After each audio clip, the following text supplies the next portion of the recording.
En una tarde lluviosa, Elena regresó a la antigua casa de su abuela Margaret, recientemente fallecida. La casa, impregnada del aroma de madera envejecida, y recuerdos encapsulados en el polvo, parecía susurrar historias en cada rincón. Mientras ayudaba a su madre a organizar lo que quedaba, subió sola al desván, impulsada por una curiosidad silenciosa. El techo, bojo y los haces de los filtrandos por la ventana, pequeña le daban al lugar un air suspendido en el tiempo. Fue entonces cuando, detrás de una vieja mecedora, y una pila de mantas, encontró una colla de cartón atada con una cinta azul descolorida. No tenía nombre ni fecha, solo una flor seca pegada en la tapa. Elena bojó la colla y, con cuidado reverente, la abrió. Dentro encontró decenas de sobres antiguos, todos con la misma caligrafía delicada, dirigidos a un tal tío, pero ninguno tenía sello postal. Algunos papeles estaban amarillentos, otros aún conservaban trozos de perfume marchito. Con el corazón acelerado, Elena comenzó a leer el primero. Las palabras eran íntimas, poéticas, líneas de una emoción contenida. Había ternura, deseo, dudas. Un ama vibrante escondido entre líneas. Era como entrar en la vida secreta de alguien a quien ella creía conocer por completo. La idea de que su abuela, tan serena y tradicional en apariencia, hubiese vivido una historia de amor tan intensa, y oculta la desconcertó. Cada carta parecía escrita con una urgencia emocional, como si Margaret hubiera volcado todo lo que no pudo decir en voz alta. Elena se quedó horas allí, sentada en el suelo del desván, leyendo carta tras carta, como si descifrara un rompecabezas emocional. No podía dejar de preguntarse, ¿quién era Theo? ¿Por qué nunca se enviaron estas cartas? ¿Qué pasó realmente entre ellos? Lo que al principio parecía solo un hallazgo curioso, se transformó rápidamente en una obsesión silenciosa. Las cartas no eran solo fragmentos del pasado, eran una puerta abierta a una historia no contada que pedía ser descubierta. A medida que Elena avanzaba en la lectura de las cartas, una historia fascinante se revelaba entre los párrafos. Margaret conoció a Theo en 1944, cuando trabajaba como enfermera voluntaria en un hospital de campana en el sur de Inglaterra, durante los últimos años de la Segunda Guerra Mundial. Él era un joven soldado estadounidense, herido tras un bombardeo en Normandía. Desde su primera conversación, surgió entre ellos una conexión casi inmediata, un entendimiento silencioso que no necesitaba demasiadas palabras. En las cartas, Margaret describía cómo pasaban horas hablando de libros, de música, de lo que esperaban del mundo una vez terminada la guerra. La relación creció en secreto, y que la familia de Margaret tenía otros planes para ella. Un compromiso arreglado con el hijo de un viejo amigo de su padre. Theo, sin linaje ni fortuna, era visto como una aventura pasajera, alguien que no encajaba en los rígidos moldes de la época. Pero Margaret lo amaba con una intensidad que iba más allá de la lógica. En las cartas le hablaba de sus sueños compartidos. Abrir una librería juntos, viajar por Europa, forma una familia lejos de las expectativas sociales que le oprimían. Sin embargo, cada vez que se acercaban más, también crecía el temor de que su ama no sobreviviera a la guerra ni a la distancia. La correspondencia era un refugio emocional para Margaret, y una manera de decir a Theo todo lo que a veces no podía expresar en persona. En una de las cartas, le confesaba que temía que cada encuentro fuese el último, que cada despedida llevara consigo el peso de una posible pérdida.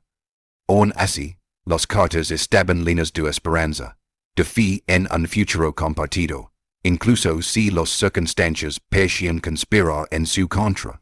Lo que más conmovía a Elena era la profundidad de los sentimientos de su abuela, esa mezcla difusa y vulnerabilidad que atravesaba cada palabra.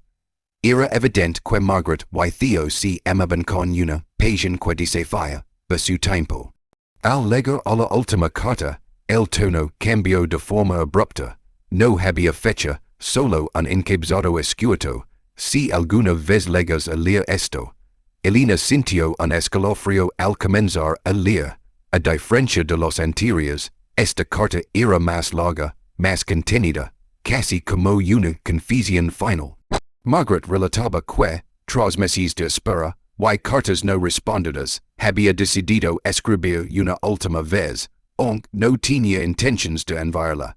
En ella, revelaba una verdad que había ocultado hasta entonces, estaba embarazada de Theo.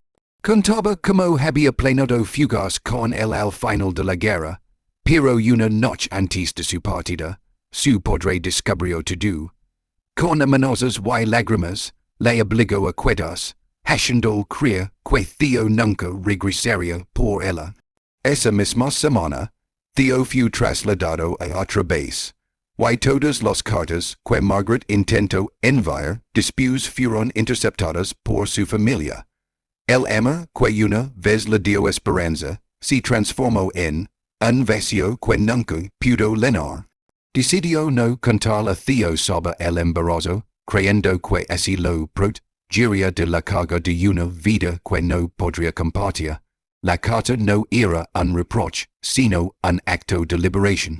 Margaret hablaba con ternura, agresión, do a Theo por enseñar a Emma y por dar el regalo más grande de su vida. Su hija. Esa hija era la madre de Elena, aunque nadie en la familia lo sabía. Margaret firmaba la carta con un simple, sin pertuya, y la colocó en la misma caja con el resto, tal vez esperando que algún día alguien le encontrara. Elena terminó de leer con los ojos empanados, y una nueva urgencia latiendo en el pecho.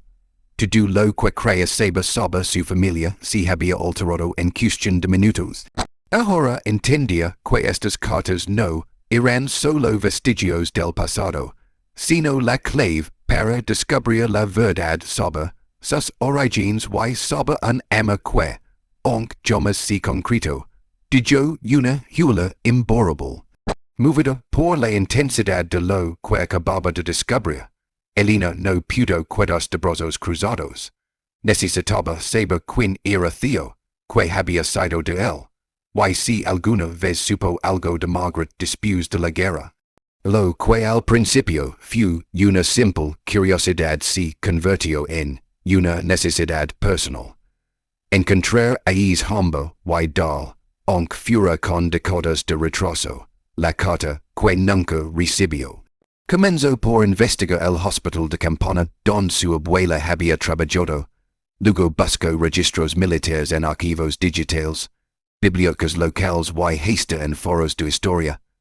Cada pequeño hallazgo le acercaba un poco más, aunque el proceso era lento y frustrante. Muchos registros estaban incompletos o habían sido destruidos, y Theo resultaba ser un nombre común entre los soldados estadounidenses. Durante su búsqueda, Elena contactó con asociaciones de veteranos, escribió correos a museos de guerra, e incluso publicó anuncios en periódicos antiguos digitalizados. Recibió respuestas de gente amable, pero ninguna que la llevara directamente a Theo. No obstante, una pista clave apareció gracias a una fotografía en uno de los sobres, una imagen en blanco y negro de Margaret y Theo en la playa. Al dorso, una dirección escrita a mano en Nueva York. Esa pista la llevó a consulta registros civiles en Estados Unidos. Con ayuda de un voluntario de una organización de genealogía, descubrió que un Theodore Whitmore, veterano de guerra, había vivido en Queens Hayes, de Hayes unos años antes de ser trasladado a una residencia para ancianos en Connecticut. Con el corazón en la garganta, Elena tomó un vuelo, con la carta en su bolso. No sabía si encontraría al verdadero Theo ni si él recordaría algo después de tantos años. Durante el trayecto, repasaba mentalmente cada frase que había leído, cada emoción que Margaret había plasmado en papel. En su mente Theo ya no era solo un nombre, era una historia inacabada, un puente entre el pasado y su propia identidad. Estaba decidida a cerrar y círculo, no solo por su abuela, sino por ella misma. Lo que comenzó como una investigación histórica se había convertido en una travesía emocional que le cambiaría la vida. Durante su búsqueda, Elena pasó largas horas en archivos municipales, bibliotecas universitarias y centros de documentación histórica. Fue en uno de estos lugares, en una pequeña sala de consulta en Hartford, donde conoció a James, un archivista reservado, de mirada curiosa y sonrisa tranquila. Él la ayudó a acceder a documentos restringidos, mapas de época y registros de población. Al principio, su relación fue estrictamente profesional. James Pesha disfruta el misterio tanto como ella, y su conocimiento del sistema de archivos le ahorró semanas de frustración. Sin embargo, a medida que comparten cafés y largas conversaciones entre montones de papeles antiguos, Elena comenzó a notar en él una calidez que le reconfortaba. Una tarde, después de una jornada particularmente intensa de búsqueda, James le invitó a caminar por un parque cercano. Hablaron de sus vidas, de sus pérdidas, de sus dudas. James confesó haber perdido a su madre hace poco, lo que lo hace comprender mejor la necesidad de Elena por conectar con el pasado. Ella, a su vez, le habló de Margaret, de Theo, de los Cartas. Fue la primera vez que compartió la historia completa con alguien fuera de su familia. James le escuchó en silencio, con el tipo de atención que no juzga, que simplemente sostiene. Con el tiempo, Elena comenzó a sentir algo más.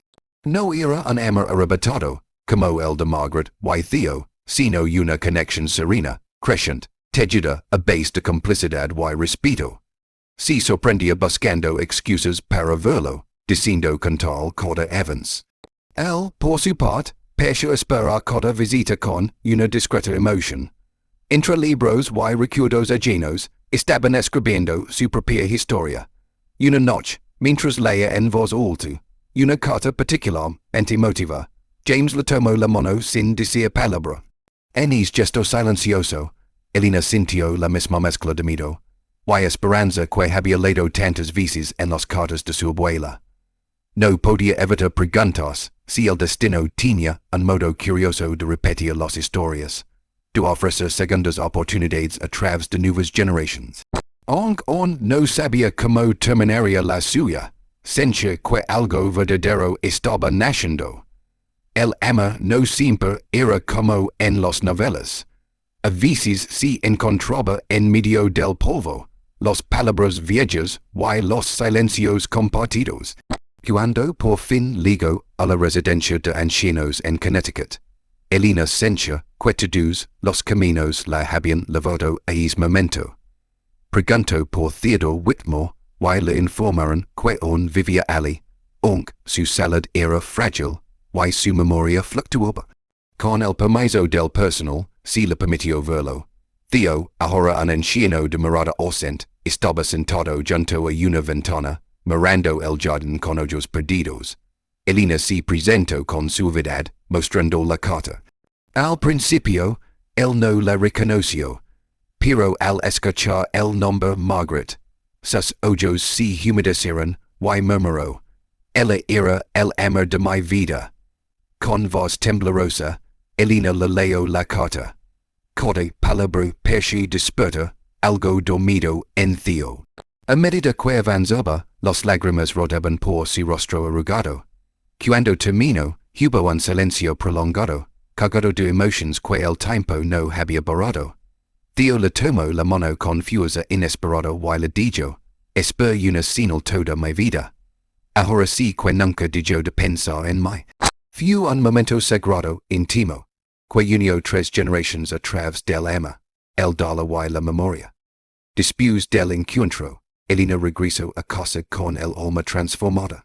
Decidió escribir la historia de Margaret y Theo, no como un simple relato de guerra, sino como un testimonio del amor que sobrevive incluso cuando el mundo conspira en su contra. El libro, titulado Cartas Nunca Enviadas, fue publicado meses después, convirtiéndose en un homenaje a todos los amores silenciados por el tiempo. Mientras tanto, su relación con James creció con fuerza tranquila. No fu un final feliz de cuento, sino el comienzo de una vida construida con verdad, paciencia y ternura. Elena entendió entonces que las historias no siempre terminan donde uno espera, pero siempre dejan huellas. Y a veces, las cartas que nunca se enviaron en por fin su camino.